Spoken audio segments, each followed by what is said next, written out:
Boa tarde, meus irmãos. Nós vamos estudar a lição da nossa revista e a lição de hoje é esta, a número 5, que tem como título Vencendo o Abatimento da Alma. Então, nós vamos estudar, isso está como texto básico, o Salmo 42. É um salmo escrito pelos filhos de Coré. Este não é um salmo de Davi. Eu vou fazer uma explanação aqui do salmo e vou introduzindo também a parte da nossa lição. Este salmo 42, o título dele é Anelo por Deus, ou seja, é um desejo intenso. Anelar é desejar intensamente aquilo que a gente fica quase que sufocado por querer uma determinada coisa. O Salmo 42 e também o 43 são dois poemas tão intimamente ligados em conteúdo e estilo que desafiam a separação. A ocorrência do mesmo refrão no 42, verso 5, 42, 11, 43, 5 e por aí nós vamos entender o que é que nós vamos estudar hoje. E o que nós vamos estudar hoje é algo que está intimamente ligado ao nosso tempo. Lá eles estavam vivendo num deserto, e deserto, nós normalmente dizemos que é quando nós estamos passando por dificuldades, por problemas, e exatamente era como eles estavam vivendo. O salmista está desanimado porque não pode fazer sua costumeira peregrinação ao templo. Olha como isso está falando sobre a nossa vivência hoje, em tempos de pandemia. E isto é o que nós estamos estudando para nós sairmos dessa ansiedade que nos faz por estarmos presos, por não estarmos fazendo aquilo que gostamos. Vamos dizer, o caso de ir ao templo. Tem muita gente que está dizendo assim, quando é que eu vou poder voltar para a igreja? Gente, a igreja somos nós. Ali é o templo, ali é um lugar de reunião da igreja. Eu venho falando isso desde a primeira lição. Mas vamos mais à frente. Ele não pode fazer a costumeira peregrinação, ou seja, toda quarta-feira, toda sexta-feira, todo dia de alguma reunião na igreja, ou até de manhã na escola bíblica dominical, ou à noite, ele não está conseguindo fazer essa ida à igreja, ao templo.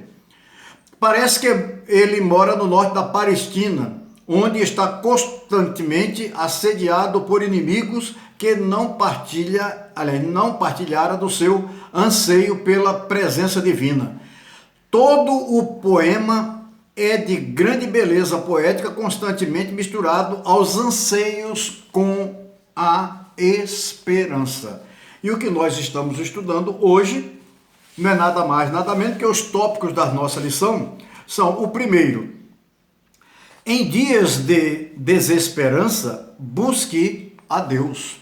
O segundo, leve ao coração mensagem que fortalece. Nos versos de 1 a 5, nós vamos estudar esses dois pontos aqui. A natureza dos anseios, seus anseios, os anseios do salmista. Por ti, ó Deus, suspira a minha alma, tal como a corça não pode disfarçar ele a sua sede. O salmista não consegue esconder sua paixão pelo Deus vivo. E ele traz isso para o seu verso, dizendo que assim como a corça anseia por água no meio do deserto, e ela procura e aguça o seu faro para ver onde é que possa ter água, e a água está lá nas montanhas, não está embaixo da montanha, está lá em cima. Não me pergunte como que Deus faz, de que todo líquido, a tendência é só cair, só para baixo, não sobe morro, mas a água, Deus leva lá para cima. E nós temos que aceitar esses desígnios de Deus, vem lá de cima. E os seus inimigos, os pagãos, ridicularizavam ele. Não é diferente do que a igreja tem sofrido, principalmente aqui no Brasil e em outros lugares também, a mesma coisa. Fechamento do templo, impedimento da pessoa sair de casa, ficar confinado, não poder cumprimentar pessoalmente, abraçar, como é comum no Brasil, é algo que é uma característica nossa brasileira. Ao nos comunicar com alguém, é com um abraço, um aperto de mão. Aí para fora, na maioria dos países, não se aperta nem a mão. É um povo frio. Os latinos são mais amorosos, mais aconchegantes, como é o caso nosso aqui no Brasil.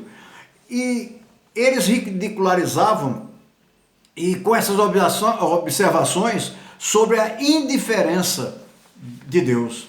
E eles alegam, como também nós vemos quando estamos numa crise ou numa doença, ou alguém da nossa família está numa doença, aí alguém vai e diz para você assim, mas você não é crente? Onde está o teu Deus?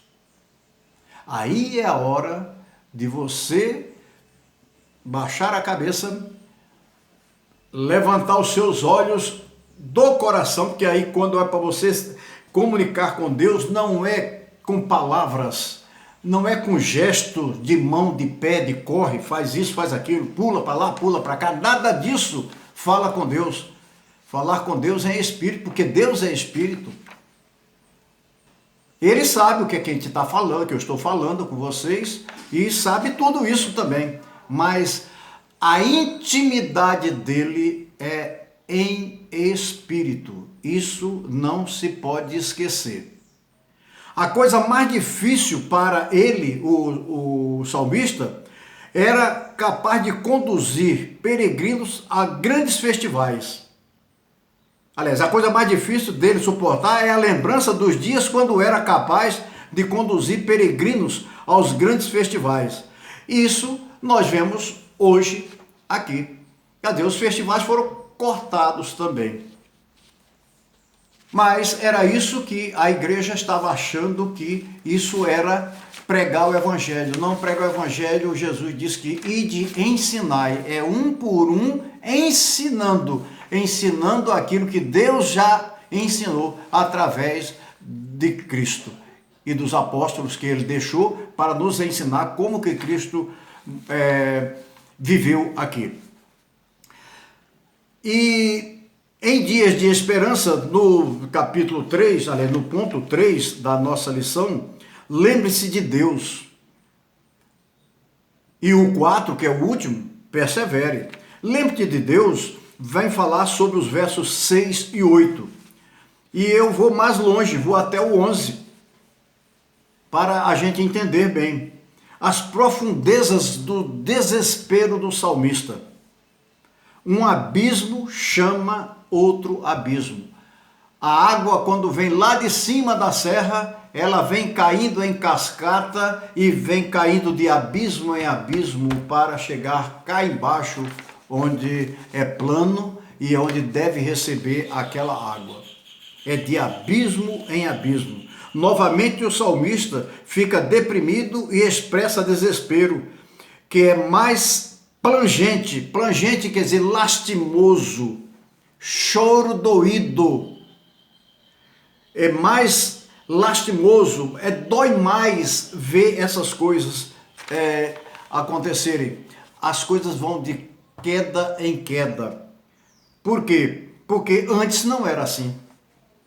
Embora tente orar e pensar em como Deus foi desmedidamente benigno com ele, continua se sentindo abandonado. Isso acontece conosco também.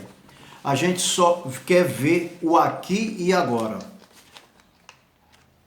Meus irmãos, todo mundo acredita que já teve dor de dente, mas a gente se tiver uma dor de dente hoje, a gente vai lamentar a dor de dente. Aquelas todas já passaram. Tudo isto vai passar. Tudo passa nessa vida. Tudo passa enquanto estivermos vivendo esta vida. Porque a gente esquece de, em meio a esta crise da dor de dente, ou dor de ouvido, ou uma dor de cabeça, falar com Deus. E a gente perde a esperança, porque Deus não está me ouvindo. Será que Deus não está me ouvindo? Deus esqueceu de mim? Aí você diz, mas grande crente não pensa assim. Pensa porque nós somos humanos. Tem um momento que a gente vacila a nossa fé. A gente quer apenas ver algo acontecer.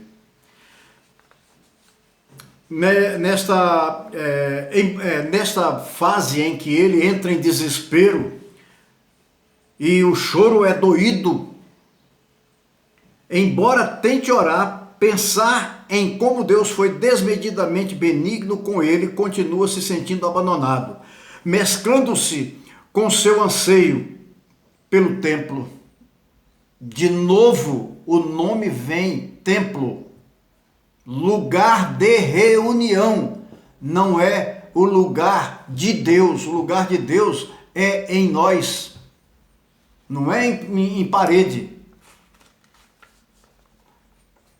Bem, vamos mais à frente para a gente entender.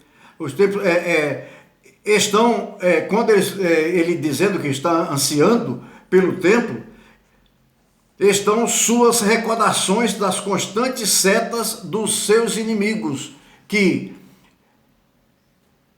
não entendiam a necessidade de ir ao templo, de falar com Deus, inclusive de nós nos reunirmos no templo também para juntos falarmos uns com os outros ali, aprendermos uns com os outros daquilo que Deus já fez na sua vida, e também ajudar em oração aqueles que estão necessitados, não só de oração, mas também de necessidades básicas para a vida. Isso é uma coisa que as nossas lições estão levando para a gente ver isso. Não é eu. Somos nós que devemos trabalhar e fazer e lutar e dar a vida um pelo outro. Assim é ser amigo. Jesus, o nosso amigo, deu a sua vida por nós. E Ele quer que nós também façamos o mesmo. Veja bem, ele, no seu pensamento, a sua cabeça, pensando tudo rapidamente, como fazer e deixar de fazer, ele busca recuperar as suas forças, repetindo sua fórmula de paz interior. Ou seja, ele só se sentia em paz interior se estiver fazendo aquilo que é o de toda a vida, sempre. E, meus irmãos, ser cristão, viver o evangelho, trabalhar como igreja, não é algo mecânico, é algo dinâmico. Jesus, quando estava naquela casa, onde aqueles 4 amigos levaram o aleijado para Jesus fazer alguma coisa que ele nem sabia o que Jesus ia fazer, quando o primeiro reboco da casa caiu entre Jesus e os doutores da lei que estavam ouvindo Jesus ensinar a eles as coisas maravilhosas que eles estavam, vamos assim, em suspense, aprendendo, Jesus simplesmente, quando caiu o primeiro pedacinho do teto, Jesus sabia, era alguém que estava vindo. Jesus acabou com aquilo que eu vou dizer agora num termo muito conhecido nosso, daquela ladainha, daqueles ritos, nós chamamos agora o nome até muito bonitinho, quando a gente organiza o culto, com esta parte, aquela, outra, não sei o quê, papapá, a litania. Não tem litania, não. Jesus veio foi para servir. e Ele nos chama para servir também. E para Jesus o mais importante não são os doutores, não são as coisas que a gente acha bonito, aquilo que a gente gosta, e sim pessoas que nós nem conhecemos, e às vezes até que nem gostamos, porque são pessoas chatas, tem pessoas chatas, e nós devemos ultrapassar tudo isso e viver em paz com Deus. Em paz com Deus é você fazer a vontade dele. O salmista tem questionamentos, apesar de convicções. Nós também. Nós sabemos que Deus, é soberano e Ele pode tudo. Mas a gente, volta e meia, a gente questiona dentro de nós, mas por que eu estou passando por isso? Não é esta a pergunta que a gente tem que fazer para Deus. Faça para mim mesmo.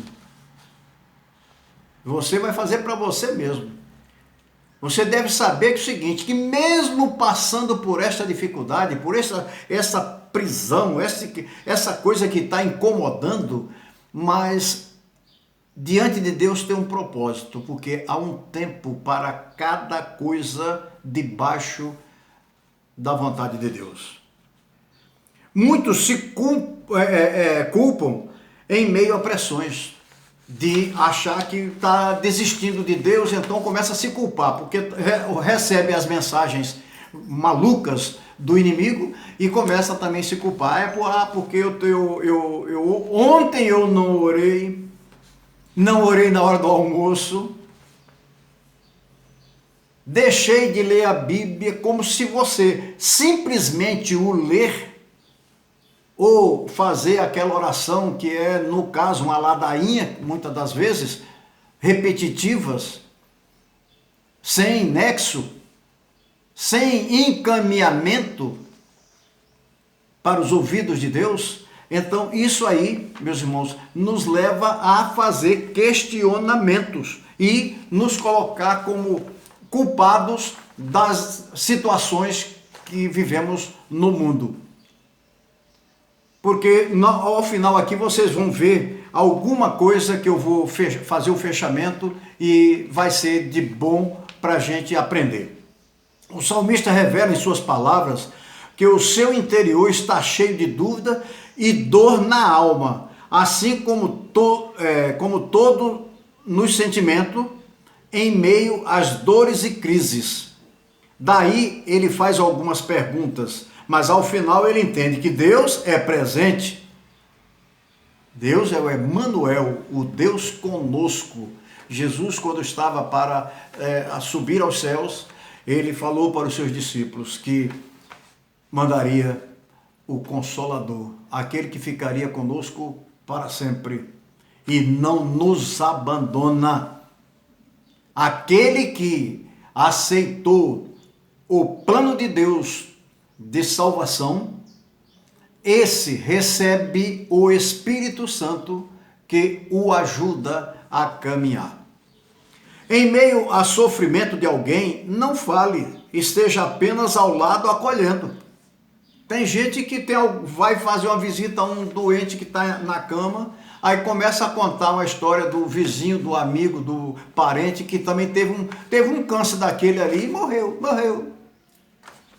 Você, em vez de encorajar o indivíduo para ele continuar a vida dele até o momento que Deus quiser, você vai falar besteira lá na frente. Não fale, você mostre amor por aquele indivíduo, que aí então ele vai se sentir refrigerado, porque ele vai sentir que alguma coisa boa está fluindo de você para ele. É quando você se coloca diante da vontade de Deus para exercer esta função de ajudar.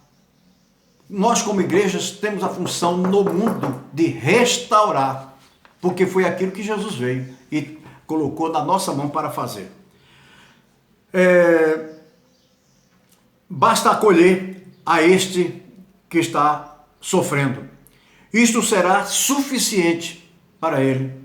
Poxa, o Gandhi esteve aqui, foi tão legal comigo. Ele, numa hora, então, ele chegou e disse assim, escuta, eu vou fazer a oração, você aceita que eu ore aqui? Aí se ele disser que não, também não faço. Eu oro em espírito, não vou fazer a oração para que ele veja.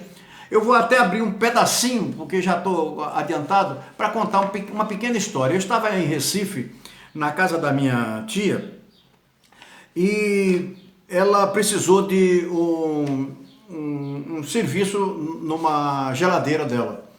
Aí ela disse, olha, Gandhi, você descer daqui a segunda rua, você dobra ali, tal, tem um lugar que é de trabalho de refrigeração.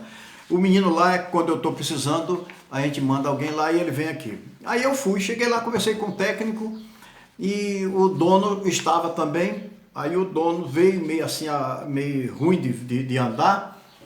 Aí ele chegou e disse, você é sobrinho da dona Ranúcia? Eu digo, sou. Eu gostaria de perguntar um negócio para você. Eu digo, pode perguntar. Escuta, uma pessoa pode orar a Deus sem se ajoelhar? Porque eu já estou aqui há mais de 60 dias sem poder falar com Deus, porque eu não posso me ajoelhar. Eu estava entrevado, passei a ter movimentos há 2 semanas atrás, com um tratamento que foi feito, mas não estava dando resultado. Aí chegou um irmão, que é de uma igreja aí ele foi, olhou para mim e disse assim, escuta, o senhor não gostaria que eu lesse um salmo aqui para o senhor ouvir? Aí ele disse que autorizou, o rapaz leu um salmo e disse assim, o senhor aceita que eu ore pelo senhor, para que Deus cure o senhor? Aí ele chegou e disse, sim. Ele ficou espantado porque o irmão leu a Bíblia em pé e orou em pé. Aí ele disse assim, pode? Eu digo, pode. Pode porque acontece o seguinte, a oração que ele fez não foi por estar em pé, ajoelhado, ou com a cabeça no chão, de boca no pó, como muita gente, eu não sabia nem que o homem fazia isso, né? Porque acontece, gente, a oração é a parte espiritual, é de dentro é o espírito dele falando com Deus, ele tem intimidade com Deus. Ele chegou e disse, olha, você agora me ajudou bastante. Aquele negrinho, ele quando saiu daqui, em menos de meia hora, eu fiquei sentado na cama, e a moça que cuida de mim, chegou e disse, cuidado para o senhor não cair. Ele disse, não vou cair. Daqui eu vou me levantar. Me ajude aqui um pouquinho. E ela deu a mão, ele fez um pouquinho de força, ficou em pé e dali para frente já começou a andar. Então, meus irmãos, a gente tem que parar com esses negócios de a gente ficar bitolado com uma litania, uma coisa aí tem que fazer assim, porque isso é rito. Isso não faz parte do reino. No reino de Deus é tudo espiritual, é tudo livre, é liberdade a todo instante. O salmista, em meio a todas as perguntas e lágrimas, faz como se fosse uma outra pessoa trazendo para si a resposta. E a resposta exatamente está no versículo 11. Alma, por que estás abatida? Nem tudo está perdido, espera em Deus, por que estás perturbada? Espera em Deus. Ele foi praticamente em grito. Ainda chegará momento de cantar, de se alegrar, porque isso passará. O Senhor Deus é a nossa salvação. Ele é Deus e nele podemos confiar. Persevere. Isto vai passar. É a lição de hoje, meus irmãos. E, aliás, o título da lição da próxima semana é Isto vai passar. Eu até estou terminando aqui com um tema, mas é abrindo o tema da próxima semana. Isto vai passar. Nada melhor do que, em meio às desesperanças, olharmos para as promessas e o cuidado de Deus. Um novo cântico de vitória entoaremos. Estamos doentes, inclusive os que estão aí portando vírus, aí estão sendo medicados, não se como isso vai passar. Basta que você deposite a sua esperança em Deus. Deus não é para se viver de oba-oba, de achando que eu determino isso, eu determino aquilo, aquilo não é de Deus, aquilo é de Deus. Meus irmãos, nós não temos essa capacidade e nem tampouco esta autoridade de estar dizendo estas coisas. Nós entoaremos um cântico de vitória. Em meio às lutas, quem será contra nós se Deus está conosco? Ou você nunca ouviu esta frase? Se por amor de nós Deus não poupou seu próprio filho, como não descansar neste Deus? O amor dele fez tudo isso.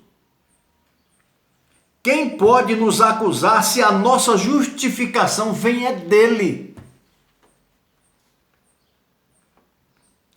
Quem vai nos condenar por algo, se o nosso perdão eterno está garantido em Cristo, que além de nos justificar, é também o intercessor pleno, é aquele que está sempre falando com o Pai: este é meu, este eu já paguei, esta dor que ele está sentindo, eu já sofri, vai passar.